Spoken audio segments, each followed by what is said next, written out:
This is the ATI Podcast.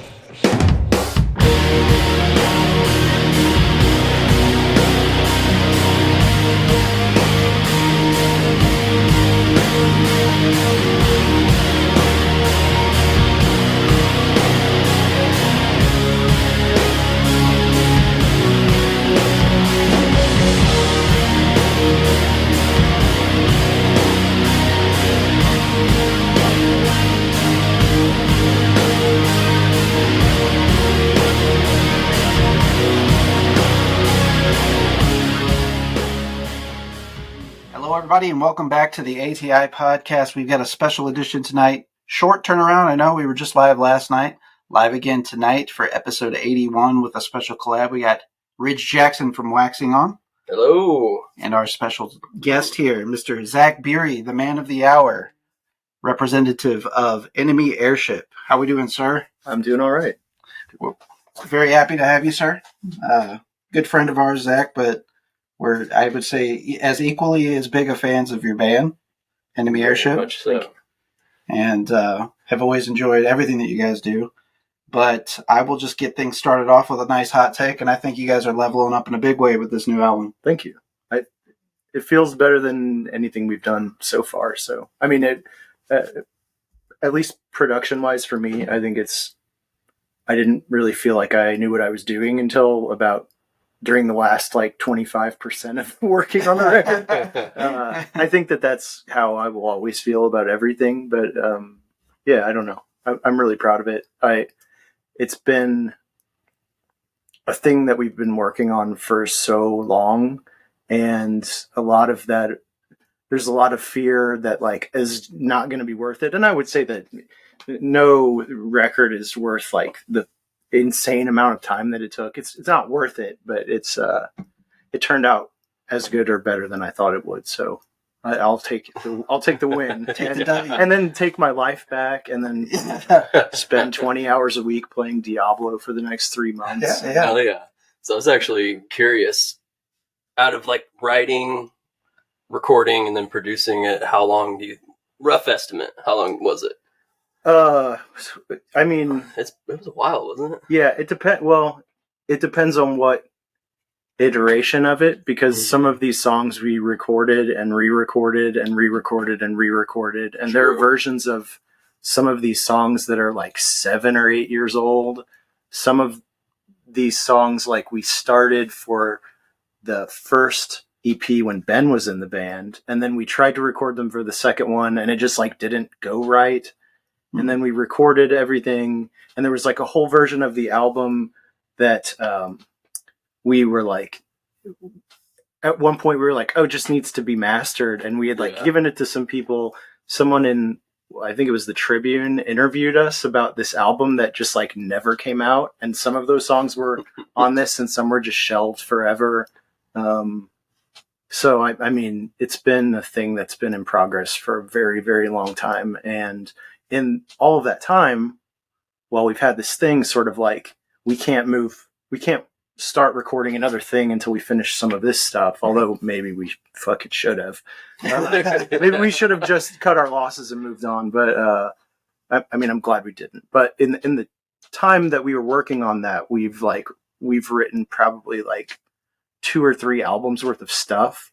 That is, I mean, from my point of view, the songwriting and our parts are better for the things that are coming than the stuff on the record. Although I am very proud of that stuff. So the next thing that we're going to do is we've got one song that we're just going to release as a single once we record it. And then we've got a 6-song EP. And then we have a list of about 20 songs that we need to either thin out or divvy up. Yeah. And figure out how we're going to record it. And I think one of the things too is I think I say this every time that I put myself through this stuff is I don't want to do this by myself next time. I think probably at least want to not record. I don't have a place to record drums right now. We did it at mine and Logan's old house in Columbia, and fought low ceilings, and I had just had to spend so much time fixing sound issues, like technical issues, and I would rather just record the drums in a real studio and maybe mix it ourselves, but also maybe like just find someone who can deal with my penchant for certain how things. overbearing I can be with just like the kind of control freak that I am. I think that I could probably like temper that and just work with someone just to get like technical things right. And have like sort of like the subjective mix decisions, I just kind of dictate them. But I don't know. We'll see. It also is like a money thing. I'm broke as shit. Sure. Michael and Logan are broke as shit. So like some of this was necessity that we did it ourselves because we don't have like, we're not on a label.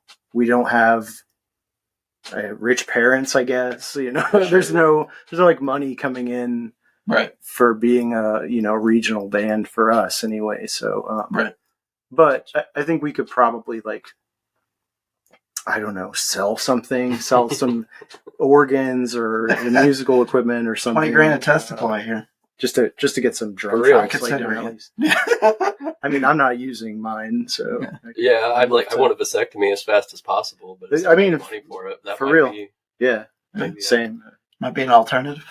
Just get paid to get a nut out. I literally think that they will actually put a falsie in there for you too. It's no additional charge. I don't even need that. I mean, but so wait, I don't know. It might be like are you saying thing, like a balance? Are you saying like they'll pay you to take one? Like, is there a waiting list? I don't know if there's a waiting list. I haven't gotten that far through it, but I know a few years back I was informed it was $20,000 a testicle, and I was like, damn, I really thought about it then. Yeah. And they're like, they'll even put I would love to pay my student loans off and, not have to worry about that ever again. Yeah. It'd be pretty amazing. The sad thing is like I could sell them both and I would still have student loan debt. Medical debt and every other thing. Thanks Uncle Sam. 100% understand that plight. So Rich kind of alluded to it earlier, the fact that you're recording, performing, mixing, mastering everything, and you kind of detailed the fact that, that's a lot for one person to take on their shoulders. And again, some of these songs are songs that you've had in the past, so maybe there was a shorthand when it came to maybe approaching some of those songs. Or what really fascinated me though is what songs on this album are older songs, for those who might be interested in. Yeah, so it's been kind of Magnetic Light was a song that was okay. So it's like a Ship of Theseus type of thing, because Magnetic Light in the form that it is now, I mean, the lyrics have been revised a lot.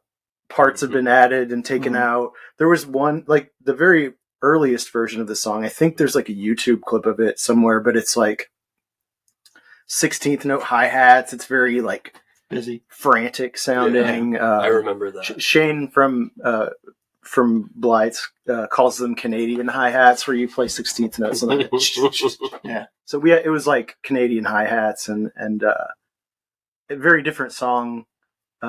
It's cool in its way, but I mean, that was as far back as when Ben was in the band in the first couple of years of it. Little Cable Boy, we started recording that before we started recording anything from the last EP that we put out in like 2015. Mm-hmm.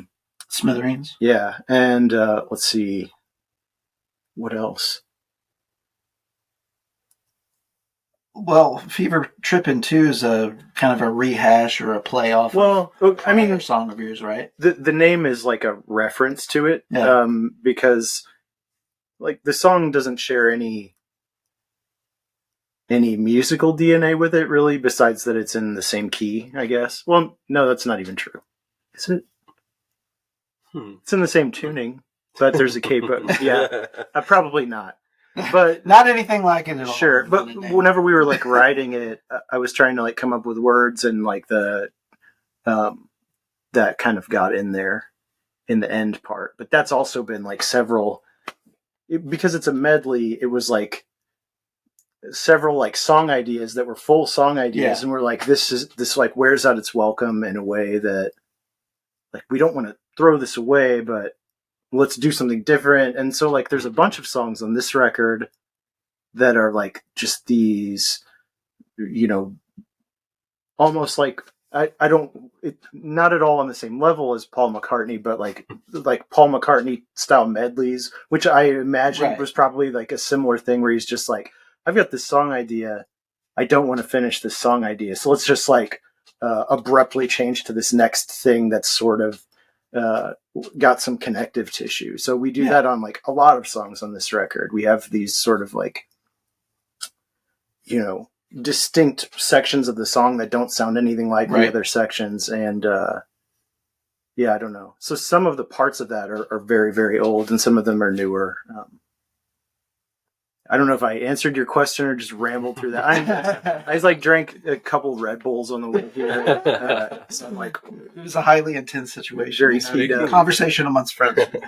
Speaking on Fever Tripping 2, that track instantly, the first time I heard it, I was just like, God damn it, Zach. Like, I love this riff, and I'm very jealous that I didn't like come up with it myself. It is one of the catchiest riffs, and then it just like goes into this just amazing song. Thank you. I love it. Like everything in that album from front to back, you did a fantastic job of like bringing, like melding everything together without anything being out of place or anything like that. Like it's very smooth. Every transition is great. Thank you. Yeah, it's kind of interesting too, kind of like tempo wise with the album too. So you start off with perhaps like your probably fastest tempo song with the first track, Godspeed equals Lightspeed, right? Mm-hmm. Yeah, and then second you go into one of your two I would consider slow songs on the album, Right Away, Song. And that one's starting to get more play, it seems like, across streaming platforms than your other songs. That one's doing better than any of them on well, besides the singles. Like sure, but they've had plays wise, right. Plays wise, that one is doing the best out of all of them, which is weird.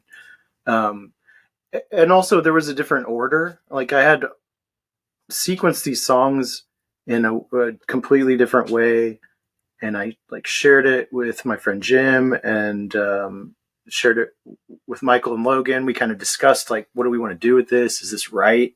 Does this seem right? And then I was thinking like, I kind of the song that's getting the best reaction from like the couple of people that I've showed this to, I want to put that first, but it has to go into So Long, because it was actually supposed to be one song, and we used to play it as like one thing because one transitions into the other. So one has to follow the other, but I didn't want to have that be the second track on the album, because maybe this is like a very antiquated way of looking at it, but like the second song is supposed to be your lead single. It's supposed to be like where the album really starts. And I didn't want it to be the slowest, like the dirge, right? Well, that's kind of what I was pointing out. It was kind of went against those traditions. I guess my hope, and it's hard for me to tell because, like, you know, I've heard these songs so much that it just sounds like to me, kind of becoming desensitized. My hope is that it doesn't completely like destroy any momentum. It doesn't, or like make you think like, okay, oh my God, we're 2 songs in, wrap it up. But yeah, I don't know. Yeah, like I was surprised to hear that tempo change initially, like right out the gate, though. But then you build it back up. You know, then it goes into "I'm Shaking Off a Dream," and which that was kind of the next single that you released right before you released the full album with the video. Now let's talk about that video real quick. Yeah, did you guys have a friend do that video for you guys? Yeah, our friend Madeline made it with archival footage, and I think it's fantastic. She did a fucking amazing job with that. Yeah, it's almost got kind of a Super 8 feel to it, like in parts, you know. Well, and that's our cable footage. I forget, it starts with a P. It's like, I don't want to screw up saying the name, because in my head it's like, I'm thinking pretzels. It's something that sounds like pretzel. It's like an archive of sort of copyleft fair use, like archival footage. Right. And so, yeah, you can just go in there and get whatever. Kinda And free, like, so it's- she's always been just an incredible like editor too. And so just like the sequencing of footage and stuff in there, I thought was really great. Yeah, I guess like Michael reached out to her and asked her about that. And I had kind of just forgotten about it. Or he kind of didn't like update me until like right before we got it back. And it was like, oh shit, it's like kind of surprised me. But it's probably better off that way though too, because I would be kind of like waiting, you know, yeah, intense. Especially the way that I tend to be like, I got to reach out to her and tell her it's got to be this or that. And it's just like I need to just stay in my lane, because I would have not gone and like I wouldn't have thought to go in that direction. But what she did is awesome and better than what I would have come up with. So that was kind of like a scary realization right before we were going to release it, or right before it was going to come out, is like, what are we going to, you can just go on social media and put a picture of something up. Right. If you want to, if you don't have people doing this stuff for you, if you don't have like any kind of like promotion engine behind your band, and you have to, it's up to the band to do it themselves. You have to think about like, how are people going to see this? Right. And like Facebook and Instagram want to show people videos more than they want to show people static posts. So like we have to have video content to go with the album. And then we start to get into this situation where you're thinking about these sort of like greasy things like the algorithm and engagement, and I've got to maximize conversion. And it's like, I don't want to think about any of this shit. I don't want to be involved in this at all. But you can choose not to, and no one will hear us besides our friends and family, or you can choose to do it and try to do it in a way that's, I guess as like not annoying as you can be doing it, because it's always going to be a little annoying. But at the end too, like right before it came out, I was thinking like, we don't have any of this stuff. And like, I kind of was talking to Michael and Logan, like, what do we do? Like, I don't want to do this shit. I'm so tired. I don't want to ask someone to do it, but our friend Tony, like, did some stuff for us, and he did a great job with that too. And very cool. I feel like there's been a little bit of a theme to where when I don't allow myself to just be like, oh, we'll take care of it. Like, if whenever we like reach out for help, I've been absolutely fucking burned in the past asking for help, or just like, you just develop a PTSD on account of that. But also just to be like let down, but by the help that you get back is like half-hearted or just like doesn't materialize. Yeah.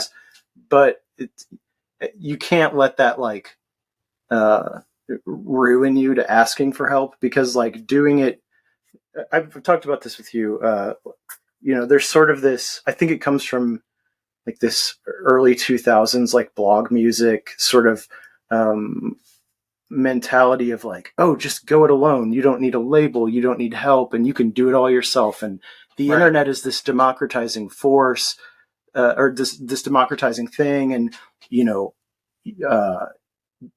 being like completely vertically integrated with every single part of being in a band is the way to go. And it's actually noble and it's good to do it, is just absolute horse shit. And maybe it was true for about 5 of those 10 years of that decade, but then changed quick. But then like all of these sort of parasitic things grew on top of doing it yourself. Yeah.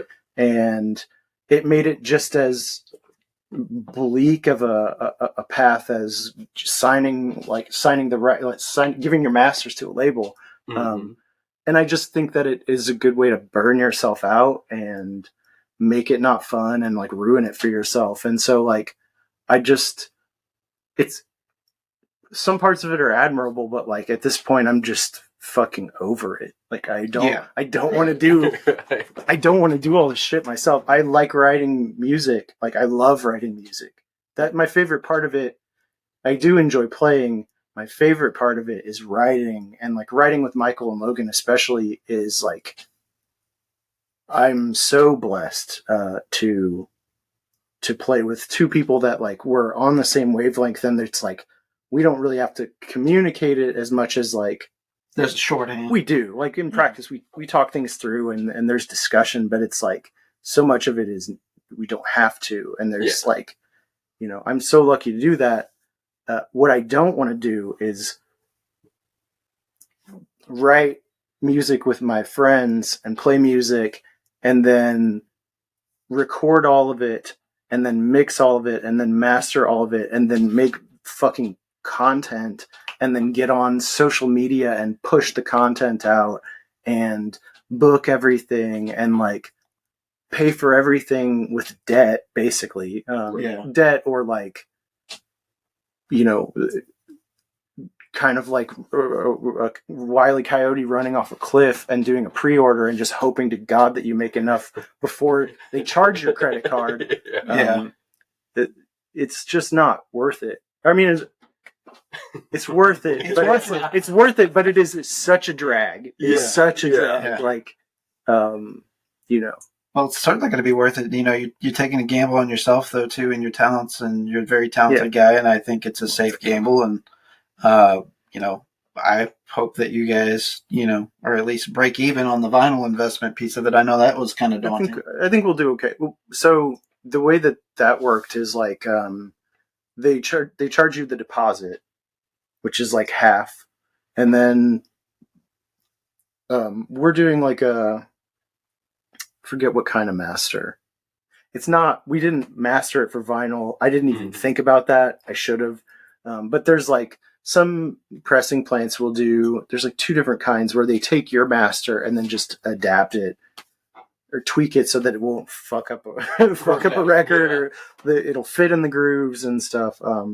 As long as it's not so loud or so bassy that it can't be done, like they can do that. And that's what we did with our last record. But once they send that back and we approve it, and I think we get test pressings and then they charge us the other half.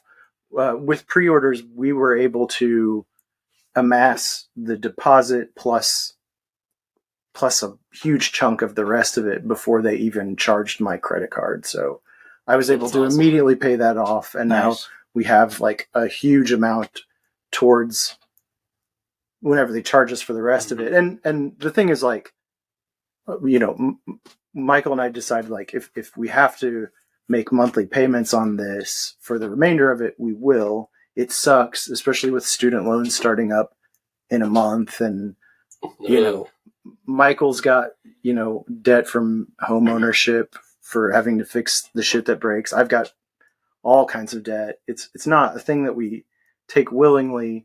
I would love to not have to worry about this. And I know that the trade-off is like, you know, in some cases, like you have to hand over your masters. You can't do certain things with it. I don't give a shit. I don't want to pay for this stuff out of my own pocket anymore. Yeah. Predatory labels. Are you guys listening to Zach right now? Yeah. Fuck me up. Man's desperate. Yeah, fuck me up. He's asking for it. And I don't want to.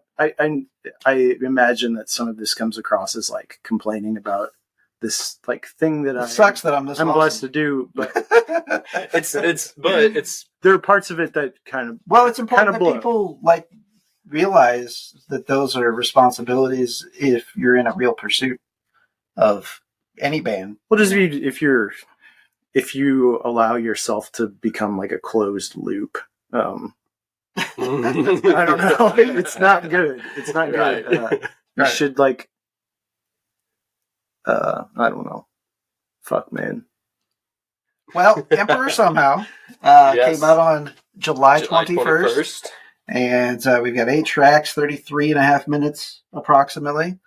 And it is a quick listen. So, you know, I thought it'd be I know that whenever we were initially sharing the singles, you know, I mean, that was 3 singles in advance of the album, technically 4. and so you got to hear almost half the album, but I still feel like there's some surprises for folks. I feel like Enemy Airship on the genre spectrum, if I was to have to punch off like 3 genres that they fit into, I don't think it'd be fair to speak of all of their music, but in the most basic fashion, I would consider them an indie rock band in some respects. Yeah. There's definitely post-punk influences, and there's definitely shoegaze influences in their music. Indie pop too. Yeah, definitely. Somebody said it sounded like it was like, I think it was meant to be derogatory, but they were like, a lot of these ideas were explored in the 90s, and I was like, thank you. Thank you. Thank you. That is a fantastic compliment. Yeah. Taken, and we'll run with it. There are moments, influences wise, though, is kind of what I wanted you to reveal to the audience. That sure. While I was listening to the album, I heard things like, especially in some places, Fever Trippin' too, I could say, a little REM in there from time to time, maybe some of the chord stylings, progressions, choices specifically. And I know that, Radiohead's always been an influence of you specifically in some of your songwriting.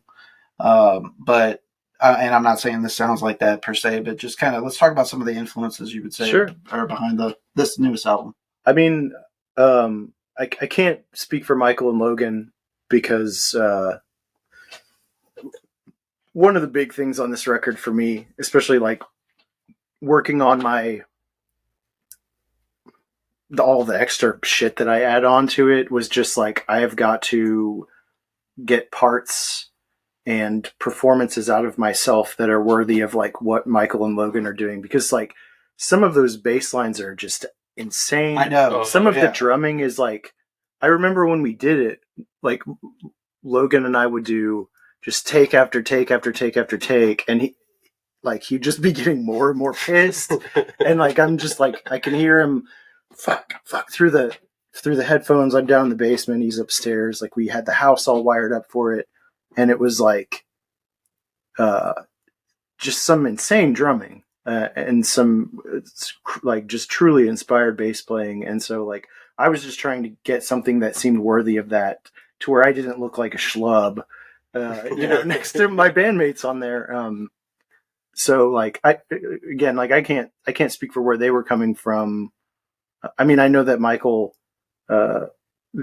listens to a lot of things that are more sort of like new wave and post-punk adjacent and dancier for sure. Mm-hmm.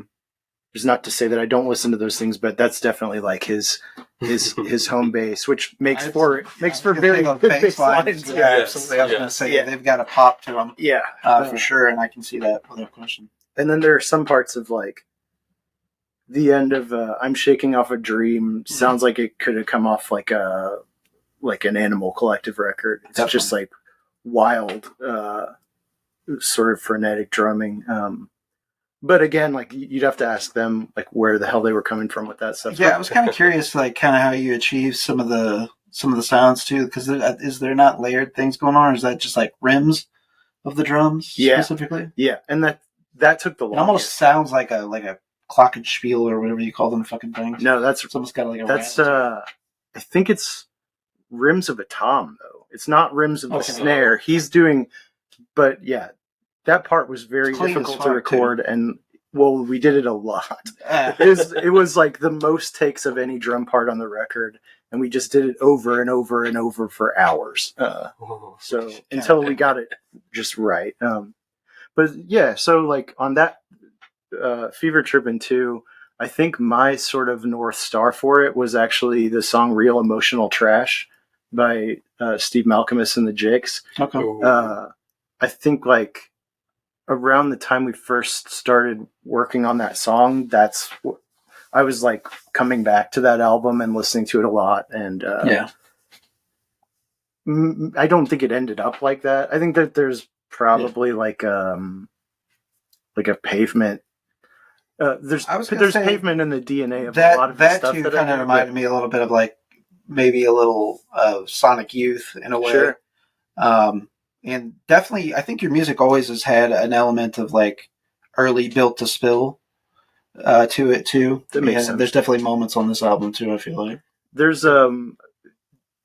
also like there's a trick that Beck does when he, not just on his albums. Well, I haven't listened to a new Beck album in a long time, but the albums he produces, and in particular the one that he produced of Steve Malcolmus, is where he'll like overdub an acoustic guitar, not a lot of the low end, just a lot of the finger squeaks and stuff, but it's like double tracked of the electric guitar, and I did that a lot on that song just because it gets this sort of like, I don't know, it's a hard vibe to describe, but the word that comes to mind is like, it's honky music.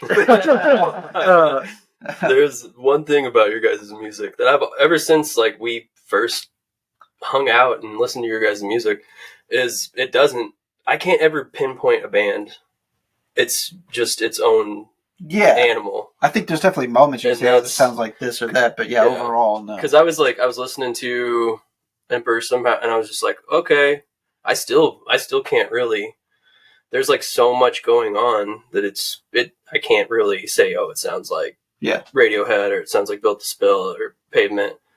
It's just its own little. It makes for trying to write a band bio very difficult. Yeah. Or like to talk about your band with anyone who hasn't heard it when they ask how it sounds.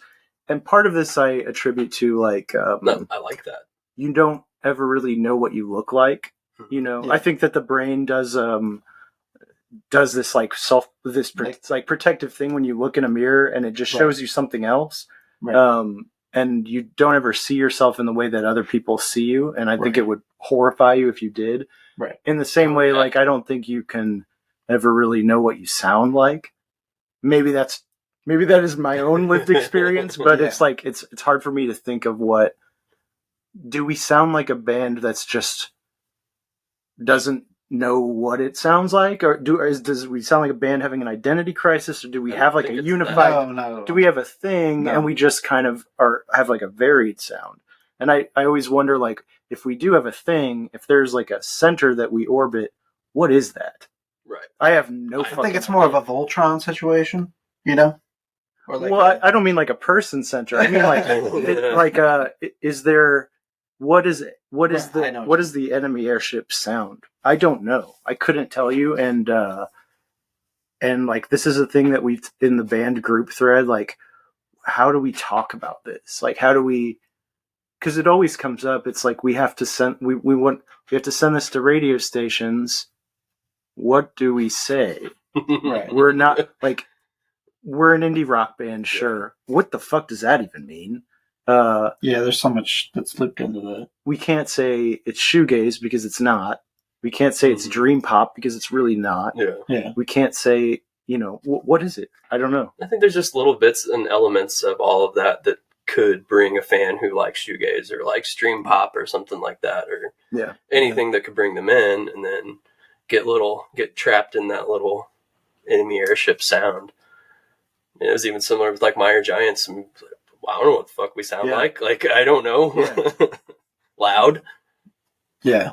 I don't know. I don't know if loud is the first word I'd reach for. Slap. I don't think that's true. Slap. Very, very stoked about the potential Meyer Giants reunion taking place right now. Potential. Maybe. It better. We'll see. But I got to ask you too. I know you guys are already getting some like attention outside of the obvious plays that you can see on counters and things like that. But Columbia Tribune, I think you mentioned them earlier. They did a nice write up for the new album. Yeah, Eric.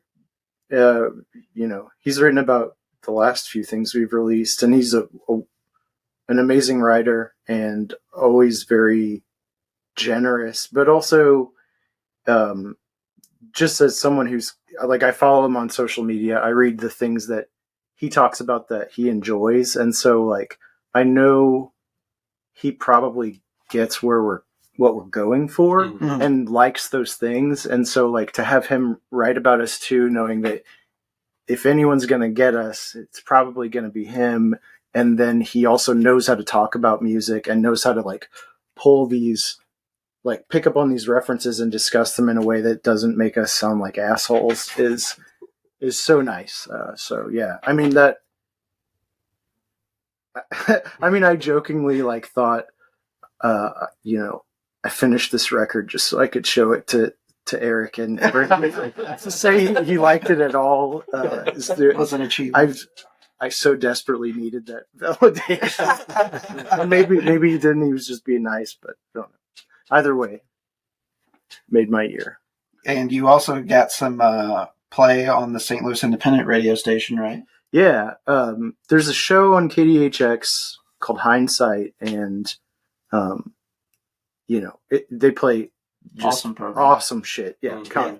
Really, that the Wednesday night block, like Juxtaposition is on, and then Hindsight is on, and it's like, if you are if you're in a position where you want to listen to music on Wednesday, like, and you're in the St. Louis area, tune in or just get on their website stream. Right? Yeah. I've found like so many awesome bands on both of those programs, but especially Hindsight. And, you know, he'll dig back to the 80s or the 70s, or he'll play like new stuff and local stuff. And so like, it was also kind of like a treat to have him play our songs on there. So, and then I think, so he played the closer for the album, which was an interesting choice. Because a very heavy hitting song. Yeah. Well, just like the sort of like quiet piano song at the end. I thought that it would kind of be treated as I don't know, like a skit on a No Limit rap album from the 90s. Like, okay, fine, you know, this isn't the album, this is just like a tag, but but that he liked it enough to play it is great. And then I think he played Little Cable Boy this Wednesday. Oh, okay. That's awesome. I imagine that if you are on like a label, somebody has a Spintron account and they're monitoring who's playing what. Right. Instead, I just have Spintron bookmarked, and they only give you the last 24 hours. So I just like check in the morning, see if anyone's played it, and I saw it on there. So nice. Yeah. You know, that last track kind of made me think of like a grouper track or something of that. I mean, I love grouper, right? so I love grouper as well. Yeah. So again, like just the various things that we've talked about, even on the album, that, you know, have made us think of other bands or moments. Like, it's quite the, if you know any band that we've referenced now, it's quite the variety. And if you're into the variety, I think you will be into the new Enemy Airship album for sure. Cool. Let's talk favorite tracks. Rich, what's your favorite track? Oh, Fever Trippin' too. I mean, yes. the whole, like, the album to me has to be listened to from the beginning to the end. But if I had to pick one, it'd be Fever Trippin' too. Yeah. Just because that, I don't know, there's something of the opening guitar line just does something. Absolutely, I agree. And I think, no, there's some good lines, good catchy lines in there too. There is. I really like both Michael and Logan's playing in that. Yeah, just the whole I think it's section. great. It's great. Which, I mean, the whole album, they're all knocking it out of the park on the whole album. But yeah, that would probably be mine. That's mine. I think I told you my just something about it. 2 favorite tracks were Fever Trippin' 2 and Godspeed Equals Lightspeed. But I mean, I love them all. It's like picking a favorite kid. Yes, we all have a couple, right? Like I remember when like Zach, you like sent me like, what was it before it was mastered, or you sent me like a little teaser of it, and I listened to it on my way home from work, and was just it was very, very nice, pleasing. Like it was, I don't know, it completely, like I was in a bad mood and I didn't care anymore. It was just very peaceful. And then I had to go to the grocery store on the way back or on the way like home and stopped into Schnucks, and the last track came on, and I was just sitting there just very sad listening to the last track of that. But it was so beautiful. Everything the amount of clarity in every single part. And there's a lot of layering on there, isn't there? It was so hard to get. It was so hard to get clarity of parts. It's perfect though. It is. To me. Like I don't know. the thing is, like, I have no idea what I'm doing with any of that shit. I'm just like trying to figure it out as I go. I do have at this point, and I started like writing things down. Like, this works whenever this you can try this and get this to happen. But as far as like the way that I end up like adding layers to things, and I start thinking about like, oh well, this needs a counter melody and this needs counterpoint, and like this, it needs this to move the song forward, or to every bar has to make you want to get to the next bar. Something has to be changing, but not in a way that feels arbitrary, like in a way that I don't know. It's like it feels like cooking a little bit, like not cooking from a recipe, but like kind of freestyling, kind of discovering your own shit. Right. But I kind of don't super know what I'm doing for some of these things, and so to like get all of those layers to come out when they need to and be balanced in a way that makes sense was very difficult for me. For my stupid ass, it was very difficult, and I'm glad that it seems that I did an okay job. So. Yeah, for sure. I mean, I think I commented on this whenever you sent me the very first single before you guys published it, Magnetic Light, and I was just like, I even like as good a compression, sound, recording quality you got on the drums. I'm like, is he playing E drums? No. And you're like immediately you're like, no, that's no. And I was like, that is Logan pissed beyond his like, dude, like that's one thing I personally noticed drummer, right away. I was like, God damn, man, you really got that drum sound locked in now. Yeah. I just that stood out to me immediately.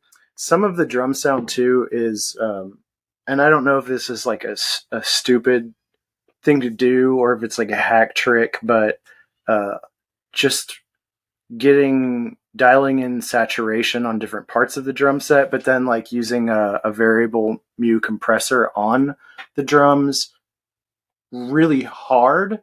So like turn the mix to 100, hit it hard to where you're kind of like driving it a little bit and you're getting splatty things. It's maybe lobbing off your transients, and take it back to 0. Use good metering to make sure that your levels are the same between 100 and 0, and then dial in the amount. And so it's like, it's parallel compression. Andrew Sheps calls it like a rear channel if you're bussing it that way, but like a big part of the drum sound on that record is parallel variable mu compression with like really nasty levels, dialed into taste. And then also like I don't have good preamps or consoles or anything, so I'm using console sims, and so like I'm using like a Neve, like a decent Neve console emulator on all the tracks, and I'm like dialing in just the right amount of like gain, and then making sure that the gain is matched, so I'm not tricking myself into thinking it sounds better because it's louder. And so much of the process of like mixing was this like sort of fake analog dip step that I did, where I would run it through the console sim, each track, to where it's like perceptibly better, and I just like strobe, turn it on and off, and then to where I don't know what's going on, and then I would pick the one that I like the best, and sometimes it's on and sometimes it's off, and then I would put tape on it, and I would get sort of within this range on the meters that I liked, but I'm always hitting like -12 dBu, and then I'm like making sure 100 and 0 are matched, and then I'm getting like, it was excruciating. The process is excruciating because there are a lot of tracks, but it adds this glue. Right. The alternative here is to just record these things on real analog gear, and then it's cooked in there, but then you don't have the granular control, and maybe you don't have access to these consoles, especially if you're using different console sims for different songs or different parts of the songs, because like I used an API sim for the drums on I'm Shaking Off a Dream, because I like the way that there's like a certain sound to, yeah, I don't know. I mean, I'm like getting in the weeds with some of but the thing is, like, I don't know if this is ridiculous, or like if there's somebody who knows what they're doing who might be listening to this and think like, that's really stupid.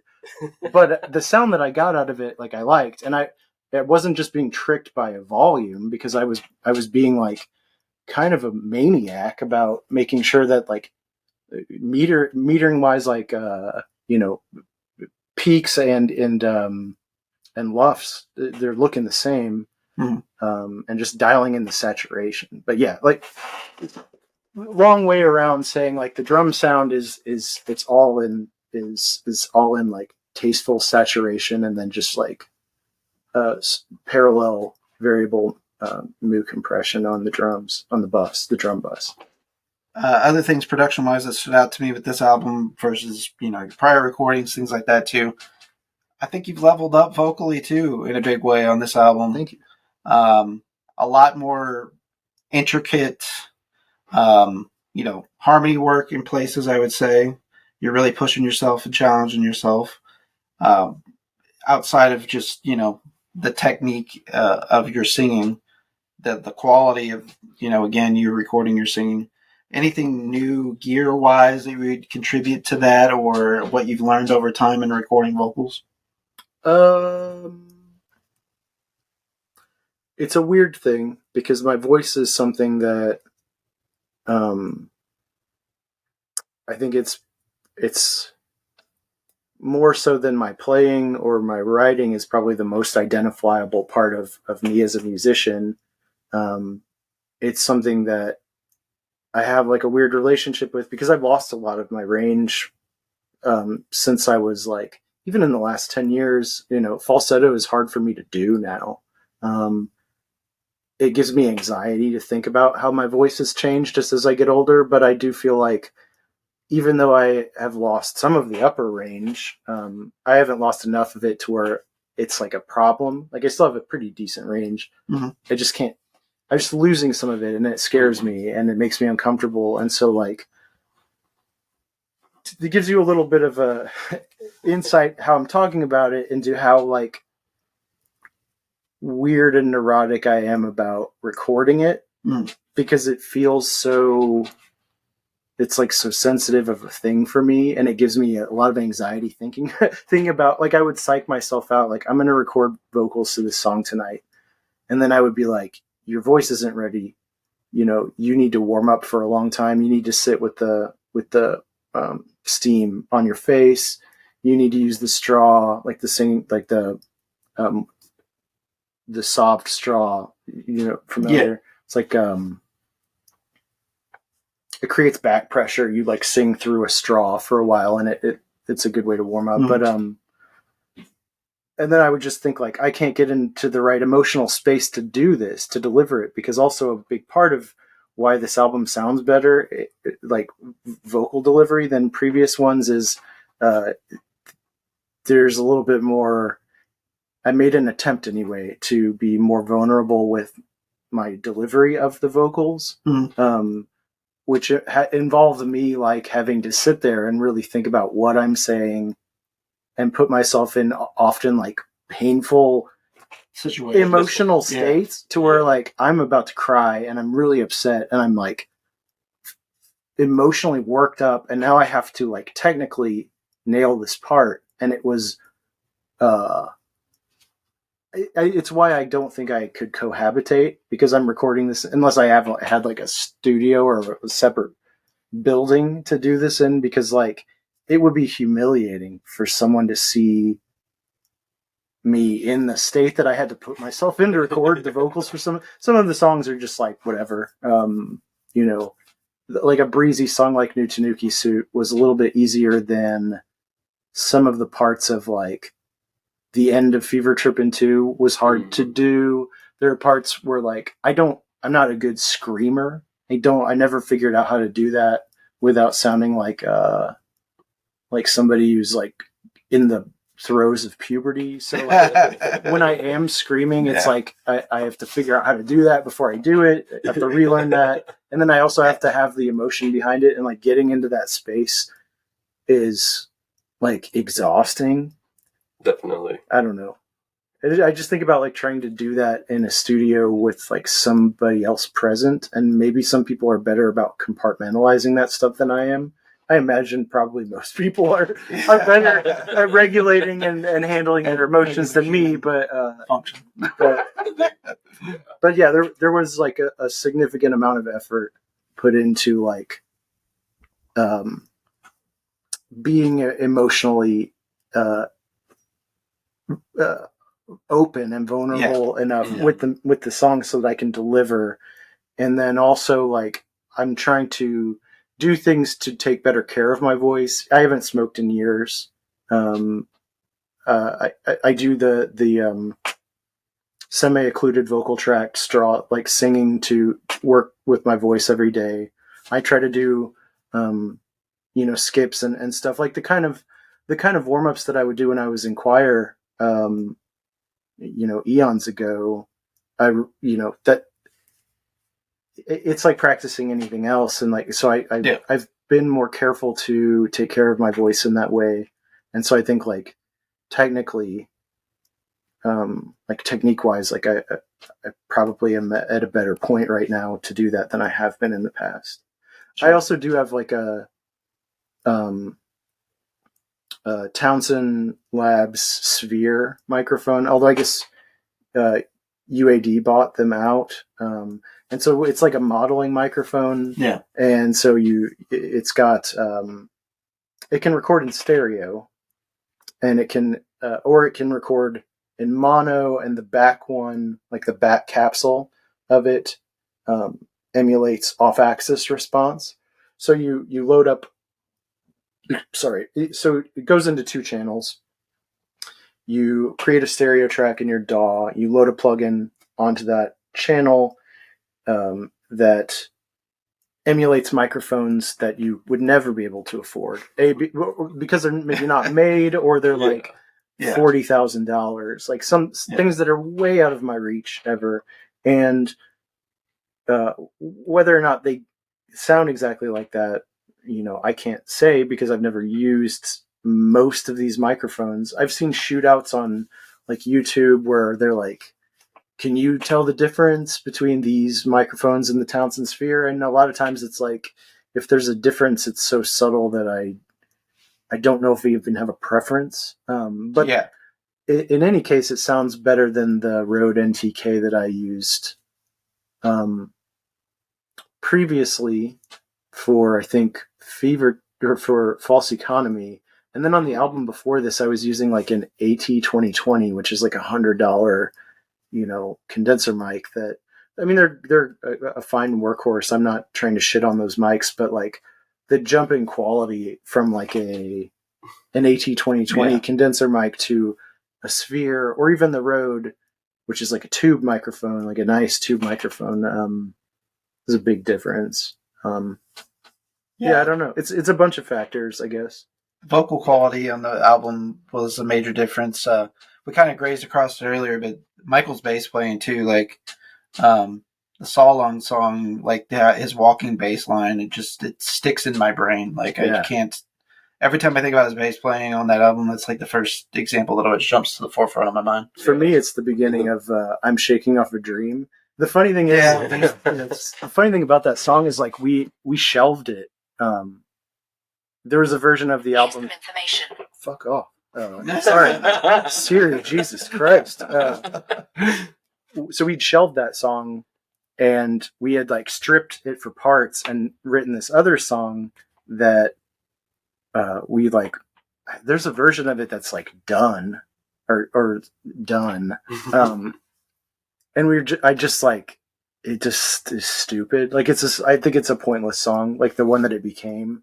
There are parts of it that I think are really cool, but as a song, it's just like, this is the fat that I would cut from this album. And then I think we were like listening back, like around the time that we made the decision to not go forward with that song. I was playing back I Am Shaking Off a Dream. Someone's revving their ass. I was playing that back at a practice that we were having at my current house whenever we had to practice there a few times before Michael moved here, and we set up in his basement. And we were playing that back, and it was like, we were all just like, what the fuck? This bass line is so good. Like, let's revisit this song. Like, let's, Yeah. like this one is good. And I'm glad we did, because like, for me, it's hard to pick a favorite, but that one to me feels like there's a lot of like things that are way outside of our wheelhouse that we did on it, and they like somehow landed, or I think that they landed. And so, Yeah. for me, like that bass line in that song is so good and so funky that it made me play like muted bass and use a wah pedal for the first time. As a musician, there's like that sort of like muted DI, sort of, which that was also like sort of a nod to the Kaput album by Destroyer, some of the intro part of it, and then like Flaming Lips, and Dark Side of the Moon is like a big touchstone. How moments in that song bloom. I can definitely see the Flaming Lips side of it now that you mentioned that, for sure. Well, there's a song too that I was thinking of for certain parts of the song and transitions. I had it in my head like, yeah, this is kind of like a nod to this song that I hadn't listened to in years. And I went back and listened to it, and I was just like, this isn't the song I remember. Yeah. And then I can't find the song, and I'm like, I don't know where this came from. There is a Flaming Lips song out there that sounds like this thing in my head, but now the harder that I try to find it, the more that it's just fading. And I think maybe I imagined it. I don't know. Maybe. So with the bass tone, was Michael using the short scale? No. Oh, he wasn't? Well, yeah. He was using the short, not the Mustang that he uses now, though. That was, he was using the Rumble Cat, which is like, I don't think it's hollow. Maybe. I know that there's a version, it's like the more expensive version of that bass is it's like semi-hollow, but like that bass has more of sort of the Epiphone, like violin style, like thumpy sound. And then I ran it through this emulator of like a REDDI tube DI, which you'll see them in like really nice studios. There's this gigantic red brick DI. It's a tube DI, and if you drive the gain, you get this really nice saturation. And when I say saturation, I almost never mean like overt distortion, like not or even like drivey sounds, although there is some of that on like some parts of vocals, but I mean like there, it just comes alive. It has it adds a squeeze to it. It adds, harmonics that aren't there. And so like I played around with that on a lot of his bass parts to get that sound. And then I also fake analog dipped them in the same way that I did everything.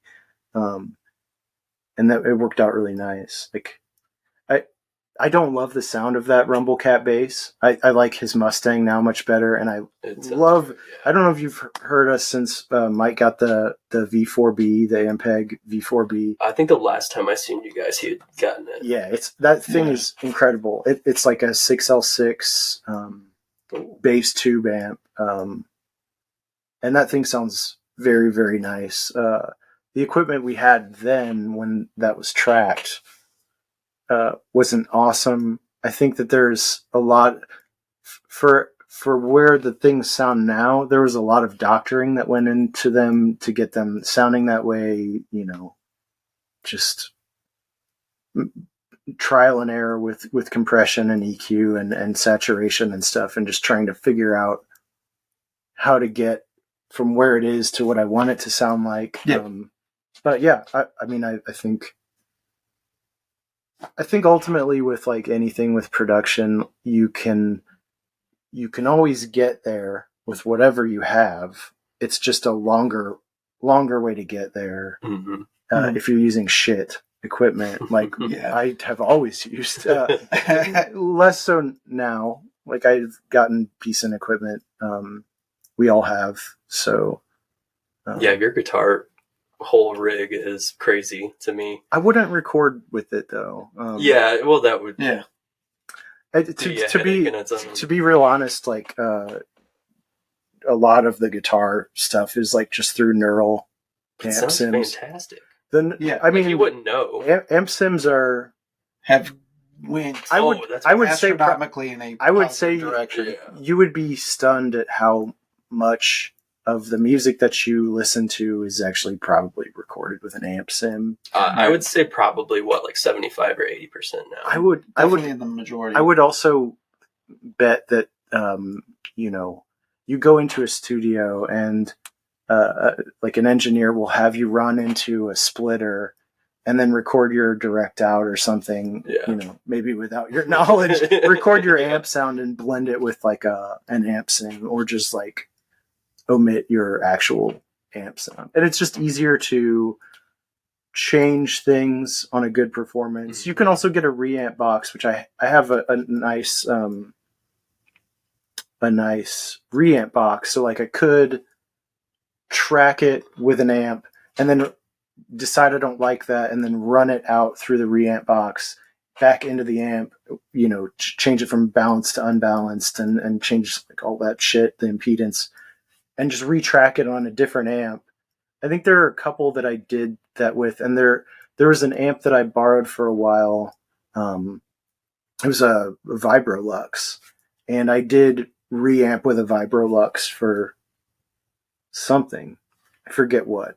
That amp sounded so good. A coworker at the time let me borrow it, and one of the nicest sounding amps I've ever played on. Nice. It's Fender. I would I'm a love Vox one. man.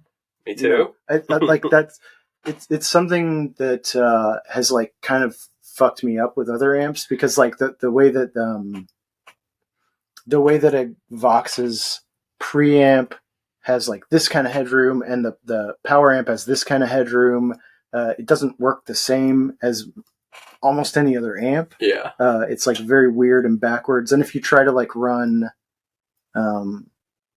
if you have something that can like send a preamp out into your power amp of a Vox, it's not going to work because like it's expecting it's expecting this kind of signal, and it's just like Vox, playing a Vox and loving a Vox and bonding with it has like given me brain worms to where it's very difficult for me to even consider anything else. right Yeah. to work with like a Fender amp. Yeah, I love the sound of them. I love to hear it. I love when other people play on them, but I can't get with it. But that Vibrolux is a different story entirely. I don't know what it was about it. What's something big with this album that you would say that you learned versus your previous experiences? But I mean, what is like one big takeaway, would you say? there's Outside of the stress everything really. of all the responsibilities that you have and how you would do that part differently. I don't know if I could really pick one thing. So much about it was a learning experience. I think too, so we worked on this album for a long time, and during that time I like quit drinking. I've had substance abuse issues for most of my adult life, and so like cutting that out and having sort of this clarity and not constantly starting over every day, like healing my brain,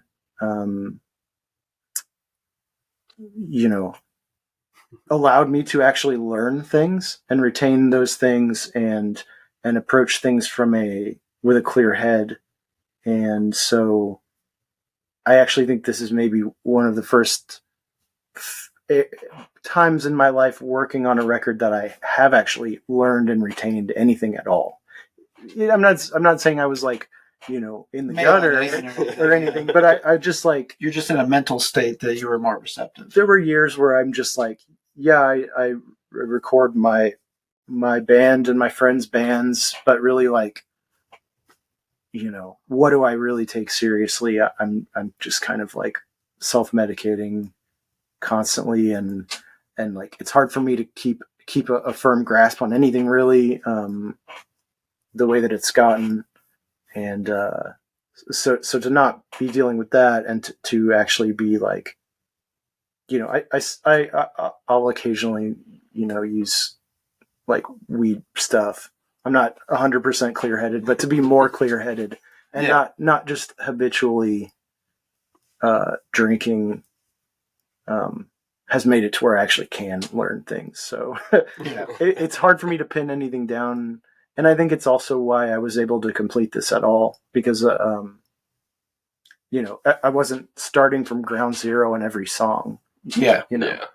I think that my drinking was pretty bad, but I don't think it was like, I think it was probably pretty normal in the Midwest, especially from where we're from. Yeah.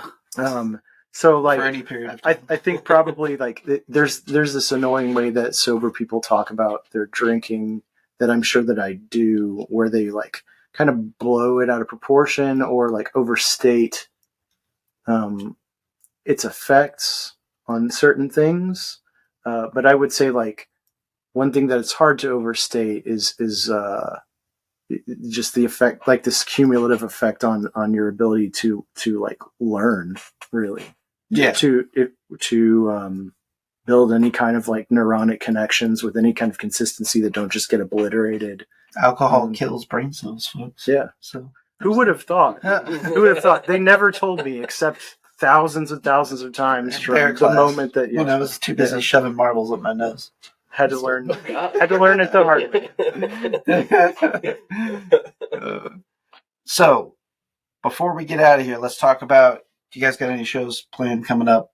When can the good people hear these new songs on stage from you guys? Yeah. We have a show on the 24th at Central Stage in St. Louis. We have a show on the 29th at Heavy Anchor. There may be something else I'm forgetting. Michael and I are playing in a band with our friend Louisa and our friend Chan. I think that's August 19th. Yes, I think. Yes, I put it in my calendar. It's sometime in the Ides of not August. It's September. Is it September? Oh, okay. You're thinking of Prize Wolf. So yeah. We're playing with Louisa next month, sometime in the middle of the month, and I don't recall which date. But if you go to, I think it's like at Louisa Sims Music. I think that there's maybe a flyer or a post about it. She probably has it on her music Facebook. And then Prize Wolf is a band that Logan and I played in. I think the last show was like maybe 2010. So it's been a really long time. We haven't played as a band in over a decade, but we're playing a show next week. No, 2 weeks from today. So that's a very scary thought. It'll be fine. You're gonna do great. Me and Brandon and me and Logan have gotten together. So Michael, the other guy in the band, Michael Kane, he's in Chicago or in Chicagoland. I mean, he's in his 80s, isn't he? No. No. But man, he's up in Chicagoland, so he can't practice with us regularly.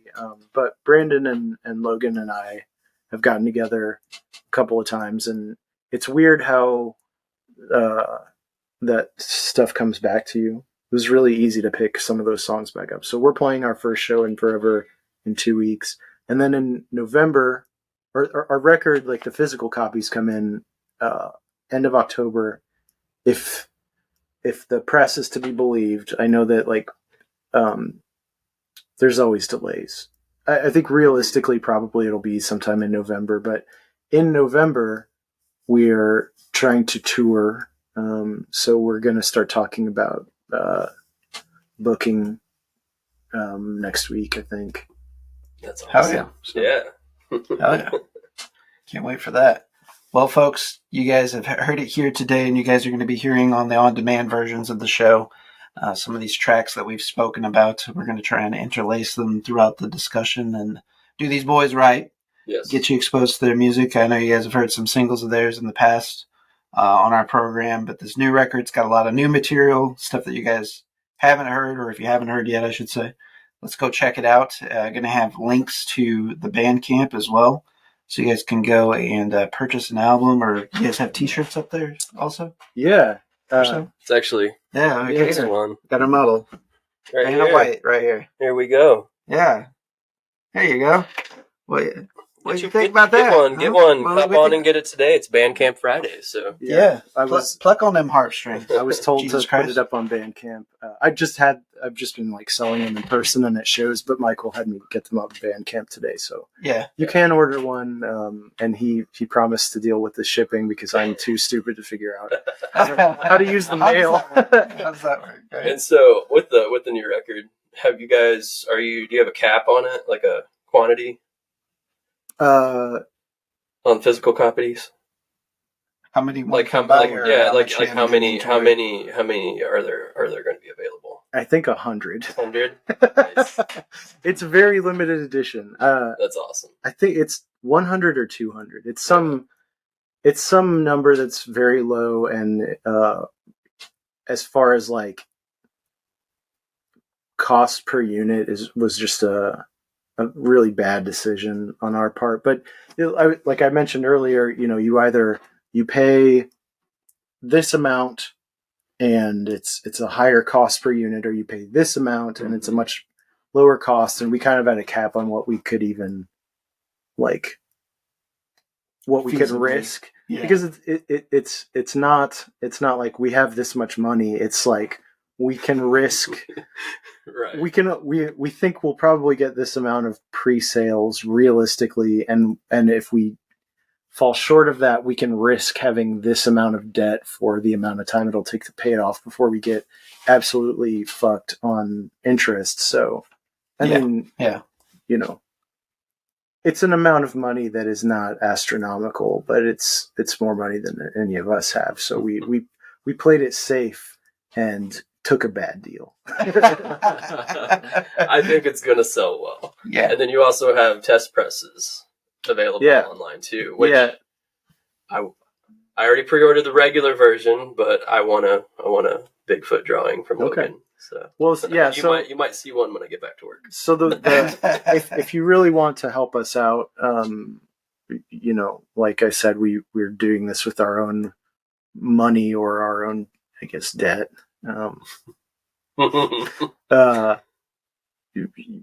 Pre-order the record if you can. Whatever you can contribute on top of that is absolutely appreciated. But we also have if you want a test pressing, and also Logan will draw you. Logan is a wonderful artist, and his drawings are insane. I was showing them a flyer that Logan made for one of these shows, and it's crazy how good it is. But he loves. Logan is a Bigfoot truther, and get out there and knocking. Yeah. Oh yeah. I mean, he taught me the call one time, but I can't remember it.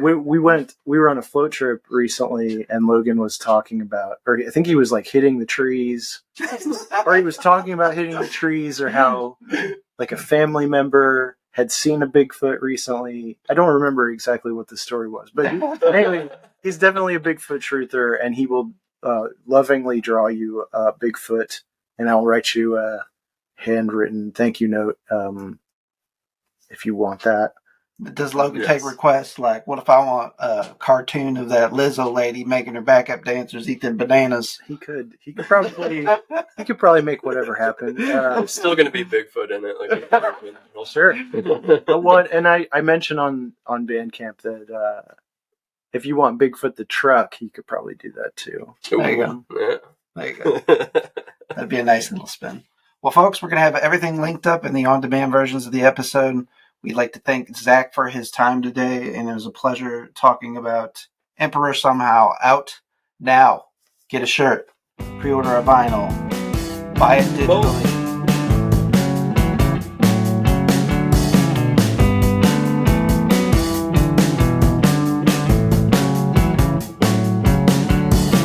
Why'd I toss and turn? So I take some shit so I can go to sleep and drift off in the dreamless dark alone.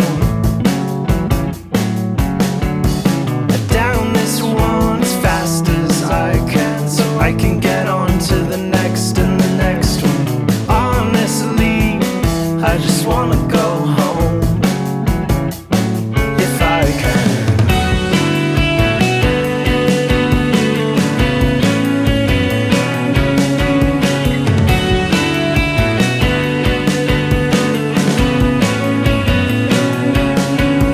Summertime, the wind is changing, the stars come out to drop and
This is Barrett from the ATI Podcast. Each week, Josh and I discuss current events, pop culture, music, TV, movies, politics, sports. Nothing is out of bounds. You can also tune in to learn about rising artists, small businesses. Whether it's music, graphic design, filmmaking, or even a brick-and-mortar mom-and-pop shop, we will be spotlighting folks and their endeavors. Listen to us on Spotify, Apple Podcasts, Google Podcasts, Amazon Music, Anchor, or anywhere you enjoy your podcasts. Just search ATI Podcast. We would like to thank you for your continued support, and as always, please stay safe out there.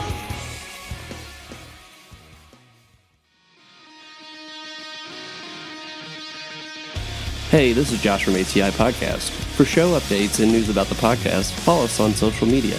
You can follow us on Facebook at facebook.com/ATI Podcast22, on Twitter at podcast_ATI, on Instagram at the ATI Podcast, on TikTok at ATI Podcast. DMs are always welcome. Have a question for the show? You can always email us at atipodcastquestions@gmail.com. Stay safe out there.